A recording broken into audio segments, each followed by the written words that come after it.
नमस्कार दोस्तों, सोशियोलॉजी पाठशाला यूट्यूब चैनल पे आप सभी का स्वागत है। आज के प्रैक्टिस सेट का पहला प्रश्न है, उस विद्वान का नाम लिखें जिसने भारतीय ग्राम संरचना का वर्णन मालिक, किसान तथा मजदूर जैसे शब्दों से किया है। विकल्प में है AR Desai, DN Majumdar, Daniel Thorner, Oscar Lewis. जी हाँ दोस्तों, इस पहले क्वेश्चन का जवाब है डेनियल थर्नर। सी विकल्प सही हो जाएगा। डेनियल थर्नर ने ही भारतीय ग्राम संरचना के 3 स्तर बताए हैं, 3 भागों में विभाजित किया है, मालिक, किसान और मजदूर। अगर डेनियल थर्नर के बारे में बात करें तो इनकी 2 पुस्तकें बहुत महत्वपूर्ण हैं। एग्रीकल्चरल कॉरपोरेशन इन इंडिया और दूसरी है land and labour in India. यह भी पुस्तकें पूछी जाती हैं तो याद रखिएगा। दूसरा प्रश्न है, निम्नलिखित विद्वानों में से किसने कहा कि जब एक वर्ग लगभग पूर्णतया वंशानुक्रमण पर आधारित होता है तब हम उसे जाति कहते हैं। सर यहाँ पे ये जाति गलत लिखी हुई है, जाति ऐसे लिखी जाती है, टाइपिंग एरर है, तो तब हम उसे जाति कहते हैं। किसने कहा है कि जब एक वर्ग, ये जाति की परिभाषा किसकी है कि जब एक वर्ग लगभग पूर्णतया वंशानुक्रमण पर आधारित होता है तब उसे हम जाति कहते हैं। किसने परिभाषित किया है? विकल्प में है मजुमदार एवं मदान, CH कूले, बीर स्ट्रीट, केलकर। तो आप लोगों को बता दें, यह परिभाषा जो है जाति की परिभाषा CH कूले देते हैं, तो इस प्रकार से बी विकल्प सही हो जाएगा। CH कूले जो है समाजशास्त्र में एक प्रमुख विचारक माने जाते हैं। इनकी एक बहुत महत्वपूर्ण पुस्तक आई थी, ह्यूमन नेचर एवं सोशल आर्डर, 1902 में प्रकाशित हुई थी। इनकी एक थ्योरी बहुत प्रसिद्ध है समाजशास्त्र में, लुकिंग ग्लास सेल्फ की थ्योरी इन्होंने दिया है। व्यक्ति के स्व का विकास समाज में कैसे होता है, इसमें व्याख्यायित किया गया है। उन्होंने सोशल ऑर्गेनाइजेशन पुस्तक लिखा हुआ है, 1902 में यह प्रकाशित हुई थी। उसके बाद इन्होंने प्राथमिक समूह और द्वितीयक समूह की अवधारणा को दिया हुआ है। प्राथमिक समूह के अंतर्गत इन्होंने परिवार, पड़ोस और मित्र मंडली को माना है। तो यह भी प्रश्न CH कूले से बनते हैं, तो इसको भी आप लोग ध्यान रखिएगा। अगला प्रश्न है, निम्नलिखित समाजशास्त्रियों में से किसने यह अवलोकन प्रस्तुत किया है कि जाति व्यवस्था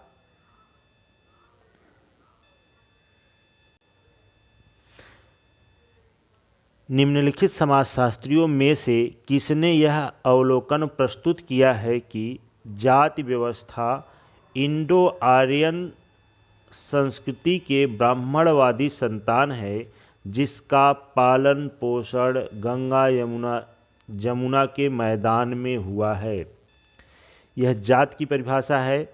जात की परिभाषा जो है GS घुरिये ने दिया हुआ है, तो इस प्रकार से बी विकल्प सही हो जाएगा। जात के संदर्भ में घुरिये कहते हैं कि जाति जो है इंडो आर्यन संस्कृति की ब्राह्मणवादी संतान है और यह गंगा यमुना के मैदान में पला बढ़ा और यहीं से पूरे भारत में फैला हुआ है।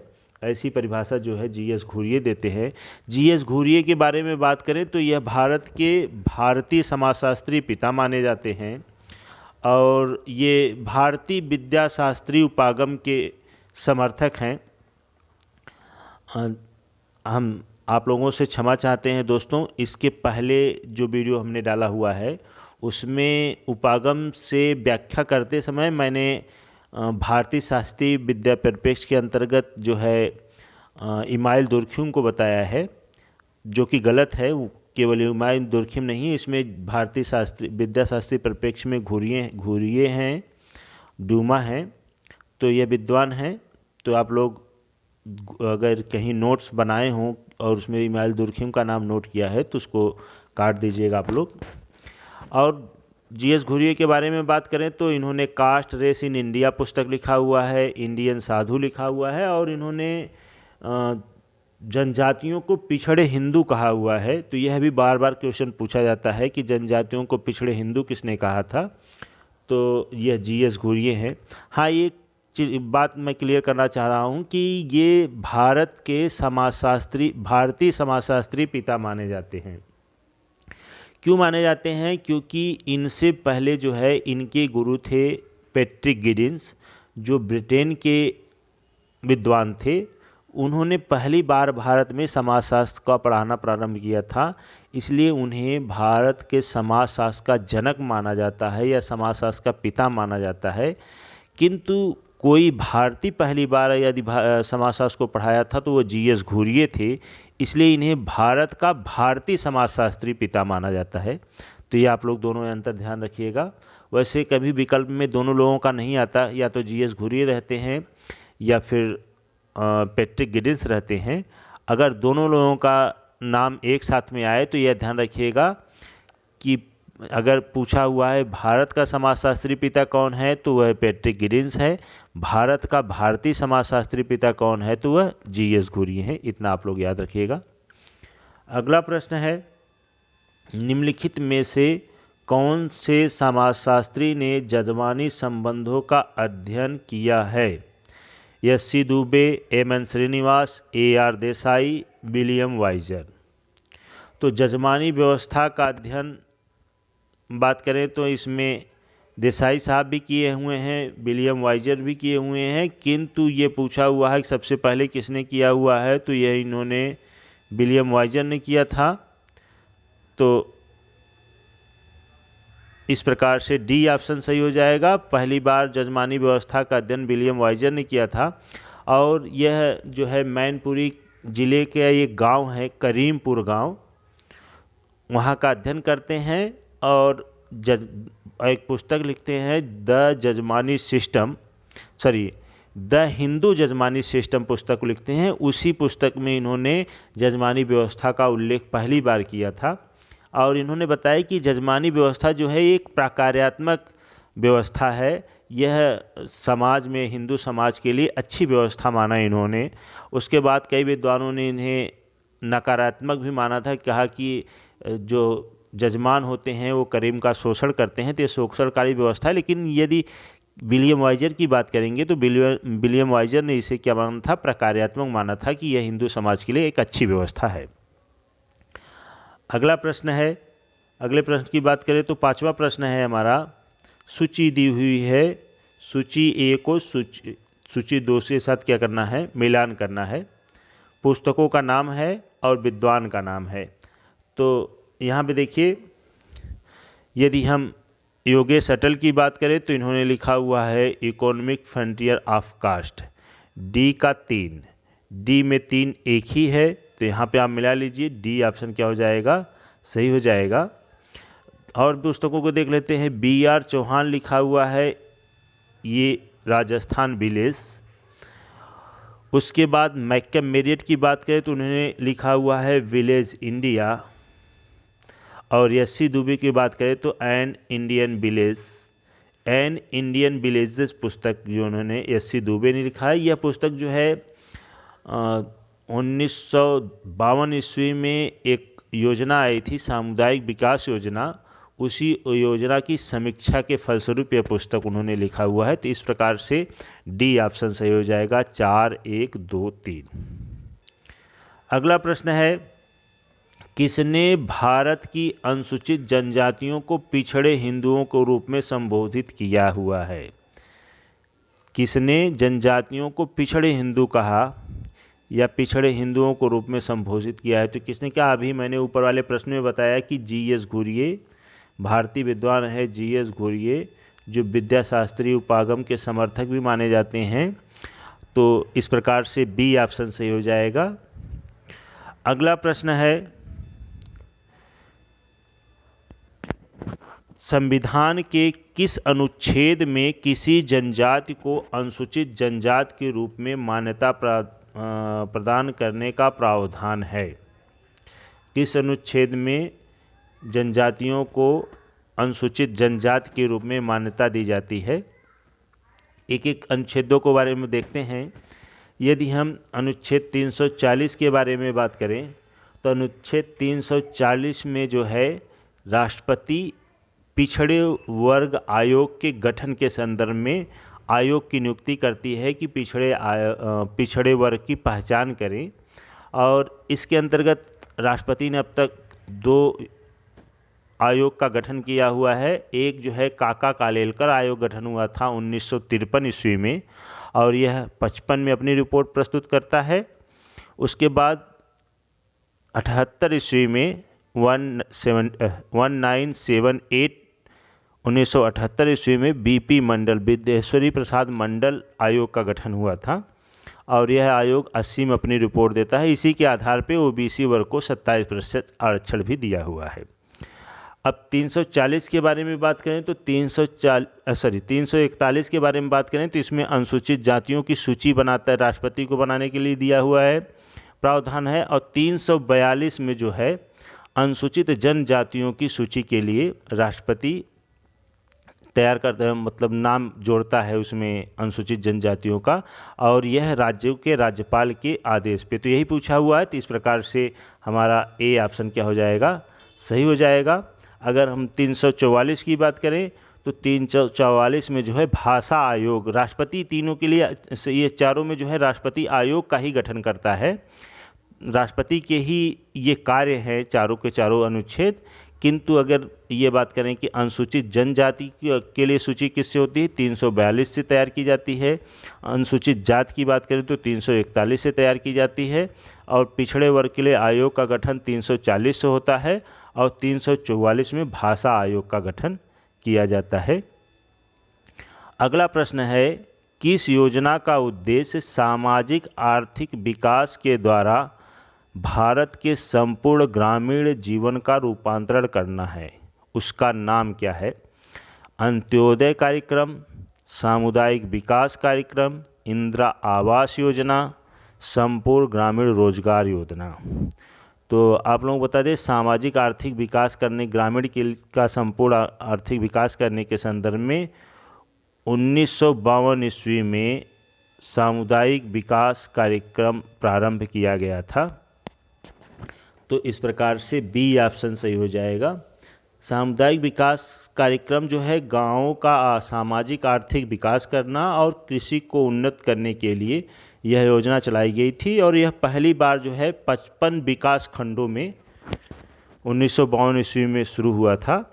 और अभी मैंने ऊपर वाले प्रश्न में बताया था कि इसकी समीक्षा जो है यस्सी दुबे ने किया हुआ है और उन्होंने एन इंडियन चेंजिंग विलेज जो है पुस्तक की रचना की है। तो यह भी बार बार परीक्षाओं में पूछा जाता है, तो इसको भी आप लोग ध्यान रखिएगा कि सामुदायिक विकास योजना कार्यक्रम का समीक्षा किसने और किस पुस्तक में किया हुआ है। तो यस्सी दुबे ने इंडिया चेंजिंग विलेजेस में किया हुआ है। अगला प्रश्न है, भारत में नारी विकास एवं कल्याण हेतु राष्ट्रीय नीति कब अपनाई गई थी? नारी मतलब महिलाओं के विकास एवं कल्याण हेतु राष्ट्रीय नीति कब अपनाई गई थी? 1975, 1976, 1978, 1980।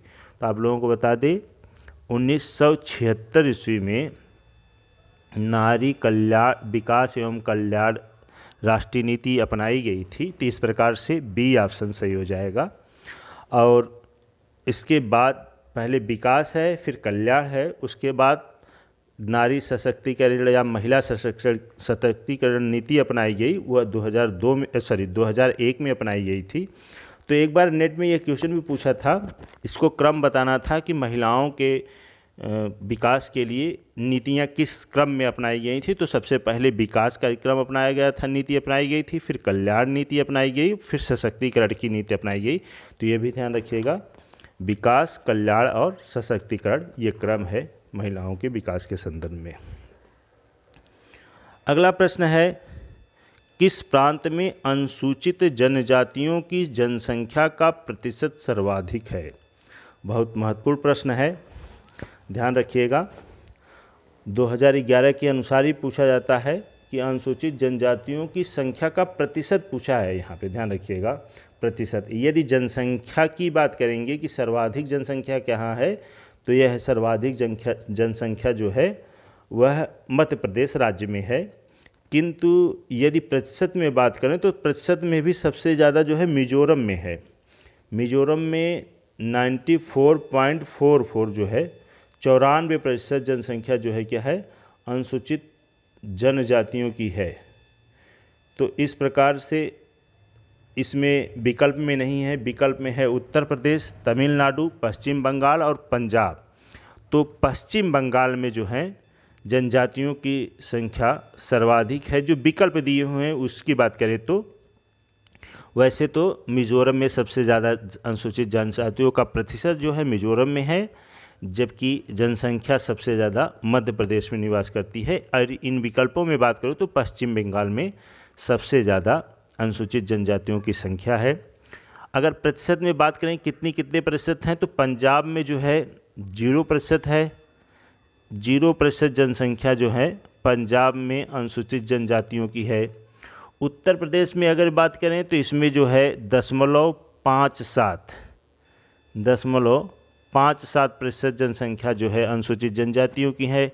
तमिलनाडु में बात करें तो 1.10% जो है जनसंख्या जनजातियों की है। पश्चिम बंगाल में जो है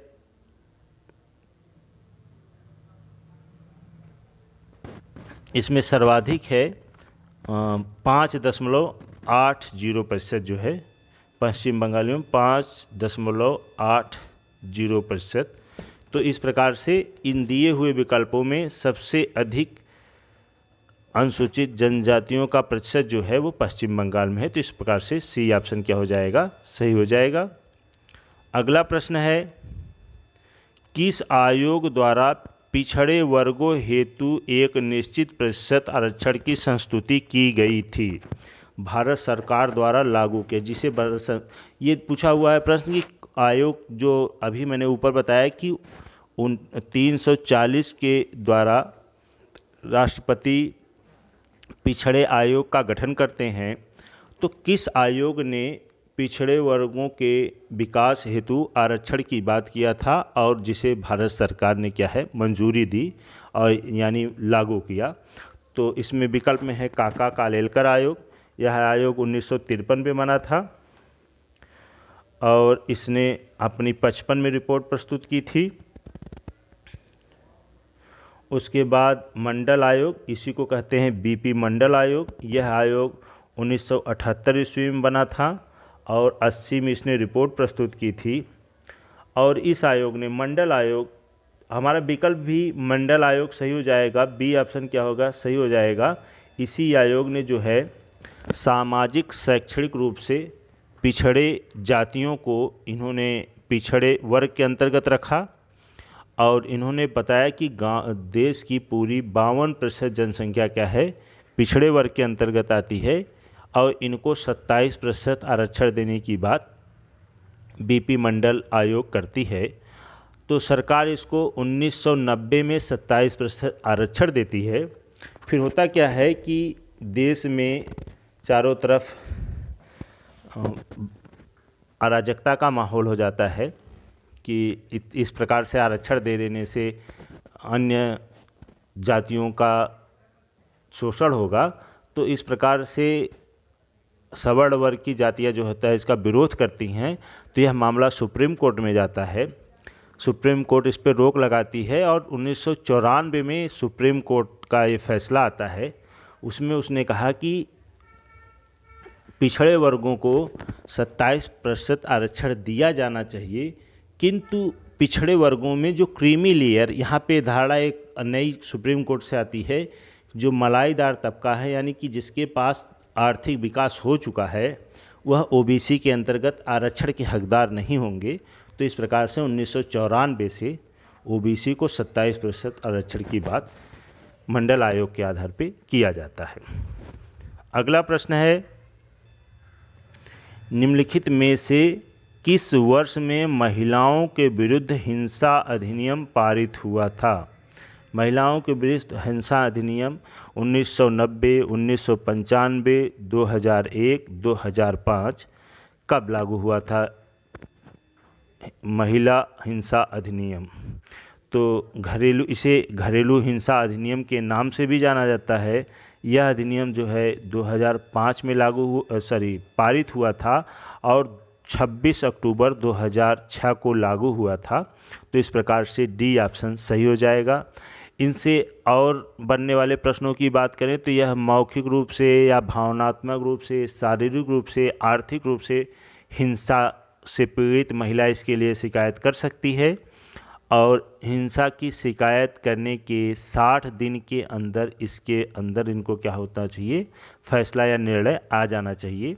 इस प्रकार की बात है। तो यह भी क्वेश्चन पूछा जाता है कि यह लागू कब हुआ था। यह अधिनियम जो है संसद में पास होता है, राष्ट्रपति की साइन कब होती है, तो ये 2005 के नाम से जाना जाता है। तो 2005 में जो है पेश हुआ था, किंतु लागू यह 26 अक्टूबर 2006 से हुआ था। तो यह भी क्वेश्चन किसी एग्ज़ाम में पूछा हुआ है, एग्जैक्ट हमको याद नहीं आ रहा है, लेकिन यह भी एग्ज़ाम में पूछा हुआ कि लागू कब हुआ था। तो यह 26 अक्टूबर 2006 को। पारित कब हुआ था? तो 2005 में यह पारित हुआ था। अगला प्रश्न है, भारतीय संविधान के 73वें संशोधन द्वारा नवगठित पंचायतों में महिलाओं को कितना प्रतिशत आरक्षण दिया जाता है? महिलाओं को कितना प्रतिशत आरक्षण मिलता है 73वें संशोधन के आधार पे?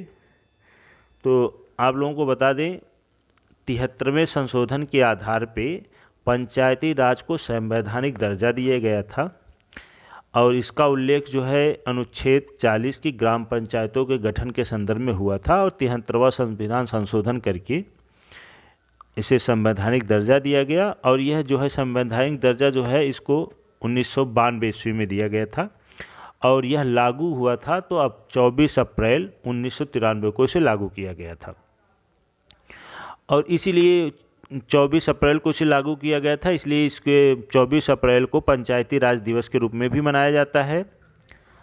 और यह पंचायती राज दिवस जो है 2010 से मनाया प्रारंभ हुआ था और बलवंत राय मेहता समिति की रिपोर्ट के आधार पे इसे त्रिस्तरीय बनाया गया है और इसमें महिलाओं को 33% सीटें आरक्षित करने की बात की गई है। तो इस प्रकार से इसका डी ऑप्शन क्या हो जाएगा, सही हो जाएगा।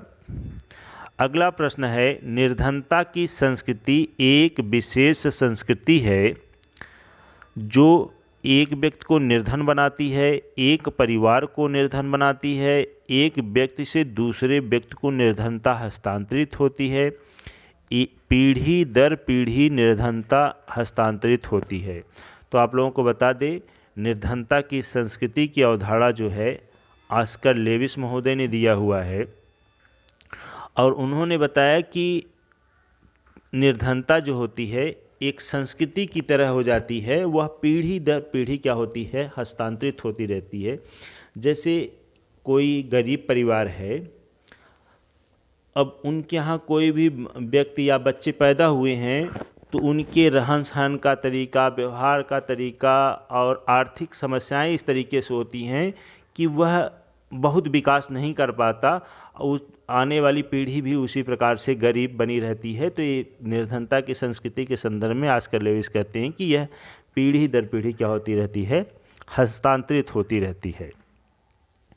यदि ऑस्कर लेविस से बनने वाले प्रश्नों के बारे में और बात करें तो उन्होंने village life in northern India लिखा हुआ है और 5 फैमिलीज पुस्तक की रचना की हुई हैं। तो यह भी क्वेश्चन पूछा जाता है। और बात करें तो यह रेडफील्ड ने टेपोजलान गांव का अध्ययन किया था, उसी के बाद उसमें कुछ चीज़ें छूट गई होंगी, उसको देखने के लिए टेपोजलान गांव का अध्ययन ये दोबारा करते हैं। तो यह भी पूछा जाता है कि टेपोजलान गांव का दोबारा अध्ययन कौन किया था, तो ऑस्कर लेविस महोदय ने किया था और इन्होंने 5 फैमिलीज पुस्तक लिखा है और village life in northern India पुस्तक भी लिखा है। इन्होंने ही गरीबी की संस्कृति की अवधारणा दी और बताया कि निर्धनता जो होती है वह पीढ़ी दर पीढ़ी क्या होती है, हस्तांतरित होती है। उसी को उन्होंने निर्धनता की संस्कृति के नाम से संबोधित किया है। तो इस प्रकार से डी ऑप्शन क्या हो जाएगा, सही हो जाएगा। अगला प्रश्न है, जनसंख्या का अध्ययन करने के लिए सामाजिक कोशिका की अवधारणा का प्रयोग किसने किया है? इसे सामाजिक केशिकत्व का सिद्धांत भी कहा जाता है। सामाजिक केशिकत्व का सिद्धांत किसने दिया है? Thomas Malthus, Herbert Spencer, Arsene Dumont, David Hardiman. तो आप लोगों को बता दें कि सामाजिक केशिकत्व का सिद्धांत आइसल डूमा महोदय ने दिया हुआ है। इस प्रकार से सी ऑप्शन सही हो जाएगा। उन्होंने बताया कि जैसे दीपक में बाती के सहारे तेल ऊपर की तरफ जाता है, उसी तरीके से आर्थिक वृद्धि से जनसंख्या का होगी कम होगी। जिस प्रकार से आर्थिक विकास होगा, अच्छी चीज़ें छन करके ऊपर जाएंगी और फिर क्या होगा, धीरे धीरे जनसंख्या की दर में क्या होगी, कमी आएगी। तो इस प्रकार से सामाजिक केशिकत्व का सिद्धांत, चूँकि दीपक की बाती के माध्यम से तेल ऊपर को जाता है और उजाला करता है, तो इसी को उन्होंने सामाजिक केशिकत्व का सिद्धांत के नाम से संबोधित किया हुआ है। और उन्होंने एक पुस्तक लिखी हुई है डीपॉपुलेशन एंड सिविलाइजेशन। तो यह भी आइसल डूमा साहब से पूछा जाता है।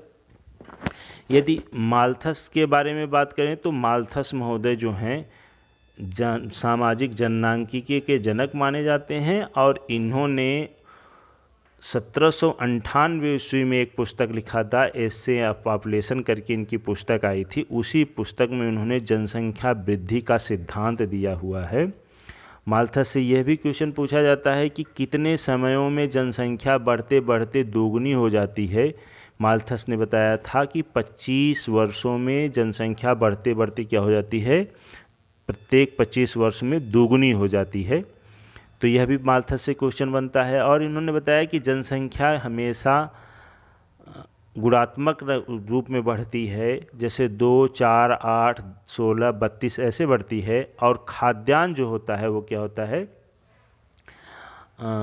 अंकगणितीय तरीके से बढ़ती है, जैसे 1 से 2, 2 से 3, 4, 5, 6 इस तरीके से बढ़ती है। तो इस प्रकार से खाद्यान्न की कमी हो जाएगी और जनसंख्या हमेशा दुगने तेज वेग से बढ़ेगी, तो 25 सालों में क्या हो जाएगी, दुगुनी हो जाएगी, ऐसा माल्थस महोदय ने कहा हुआ है। अगला प्रश्न है, किस देश में समाजशास्त्र शब्द का प्रतिपादन किया गया? बहुत आसान प्रश्न है। इंग्लैंड, संयुक्त राज्य अमेरिका, फ्रांस, जर्मनी।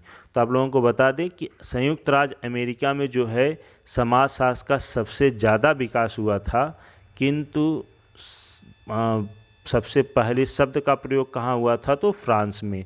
एक फ्रांसीसी विद्वान थे जिसे समाजशास्त्र का जनक भी माना जाता है, ऑगस्ट काम्टे। ऑगस्ट काम्टे महोदय ने जो है सबसे पहली बार समाजशास्त्र शब्द का प्रयोग किया था।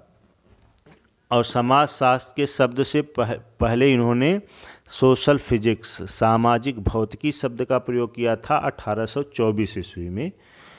फिर उसके बाद उन्होंने 1838 ईस्वी में इसे सोशियोलॉजी के नाम से संबोधित किया। सोशियोलॉजी जो है 2 शब्दों से मिलकर बना हुआ है, सोशियस और लोगस। सोशियस शब्द जो है वो लैटिन भाषा का शब्द है और लोगस जो है ग्रीक भाषा का शब्द है। इससे सोशियस का अर्थ होता है समाज, लोगस का अर्थ होता है विज्ञान। इस प्रकार से समाज का अध्ययन करने वाला विज्ञान।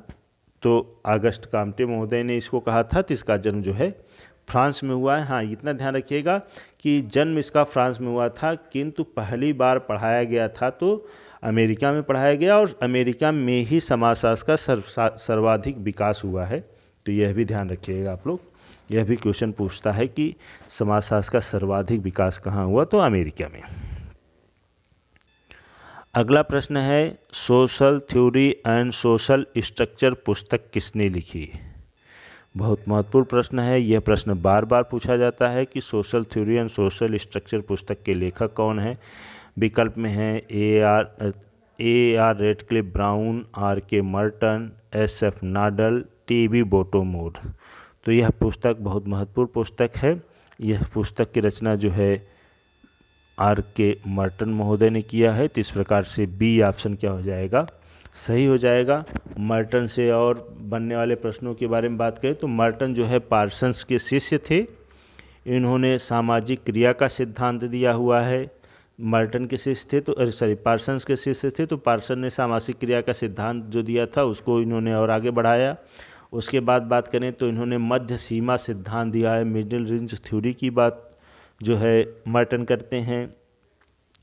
जैसे विचलन की बात दुर्खिम ने कहा था उसी प्रकार से विचलन की बात आर.के. मर्टन महोदय भी करते हैं। और प्रकार्यवाद में इन्होंने प्रकार्यात्मक सिद्धांत में इन्होंने पैराडाइम की चर्चा किया हुआ है। पैराडाइम के अंतर्गत इन्होंने 11 बिंदुओं की चर्चा की है। तो यह भी पूछा जाता है कि प्रकार्यात्मक पैराडाइम की चर्चा कौन करता है, तो मर्टन करते हैं। यह भी प्रश्न पूछा जाता है मर्टन से। इन्होंने प्रकट प्रकार और अप्रकट की प्रकार की चर्चा की है, तो यह भी मर्टन से क्वेश्चन पूछा जाता है। अगला प्रश्न है समाजशास्त्री परिप्रेक्ष्य का केंद्र बिंदु है। समाजशास्त्र का केंद्र बिंदु क्या है? सामाजिक घटनाओं का विन्यास, व्यक्तित्व पर सामाजिक घटनाओं का प्रभाव, मनुष्य की मानसिक प्रक्रियाएं, व्यक्तियों के मध्य संबंधों के प्रतिमान। तो आप लोग जानते होंगे हमारे मैकाइवर साहब ने भी इसको परिभाषित किया हुआ है कि समाज सामाजिक संबंधों का जाल है, विभिन्न विद्वानों ने कहा हुआ है। तो इस प्रकार से व्यक्तियों के बीच पाए जाने वाले संबंधों को क्या कहा जाता है? समाज के रूप में संबोधित किया जाता है। तो इस प्रकार से डी ऑप्शन क्या हो जाएगा? सही हो जाएगा। व्यक्तियों के बीच संबंधों को हम क्या कहते हैं? समाजशास्त्र अध्ययन करने वाला विज्ञान कहते हैं। तो इस प्रकार से डी ऑप्शन क्या हो जाएगा? सही हो जाएगा। अगला प्रश्न है अंतरक्रिया अनुष्ठान से किसके नाम का संबंध है? अंतःक्रिया अनुष्ठान शब्द का प्रयोग किसने किया हुआ है? एडवर्ड ए सील्स, जे.एल. मोरेनो, रॉबर्ट की मर्टन, इरविंग गॉफमैन। तो अंतःक्रिया अनुष्ठान शब्द का प्रयोग जो है इरविन गॉफमैन महोदय ने किया हुआ है। तो इस प्रकार से डी ऑप्शन क्या हो जाएगा? सही हो जाएगा।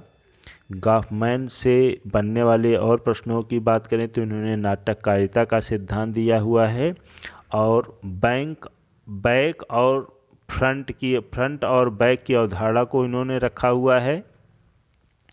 एक बहुत महत्वपूर्ण पुस्तक लिखा है the presentation of self everyday life. उसके बाद स्टिग्मा भी इनकी पुस्तक है, ये भी पूछा जाता है। इंटेलेक्चुअल रिचुअल भी इनकी पुस्तक है, तो यह भी पूछा जाता है। तो इरविन गॉफमैन से यह भी प्रश्न बनते हैं, तो इसको भी आप लोग ध्यान रखिएगा। और इस प्रैक्टिस सेट का यह अंतिम प्रश्न है, लास्ट प्रश्न 20वां प्रश्न है कि संस्था दर्शाती है। संस्था क्या दर्शाती है?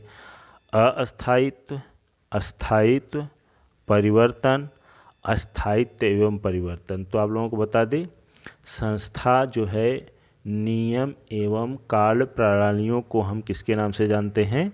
संस्था के नाम से जानते हैं। संस्था की परिभाषा में दिया जाता है कि नियम और कार्य प्रणालियाँ जो होती हैं वो क्या होती हैं? संस्था के नाम से जानी जाती हैं। तो नियम कानून जो होते हैं यह अस्थायी भी होते हैं और उसमें क्या होता है समय समय पे क्या होता है? परिवर्तन भी होता है। तो इस प्रकार से डी ऑप्शन क्या हो जाएगा? सही हो जाएगा कि संस्था जो होती है अस्थायी भी होती है और आवश्यकता अनुसार उसमें परिवर्तन होते रहते हैं। तो संस्था अस्थायित्व एवं परिवर्तन दोनों को दर्शाती है।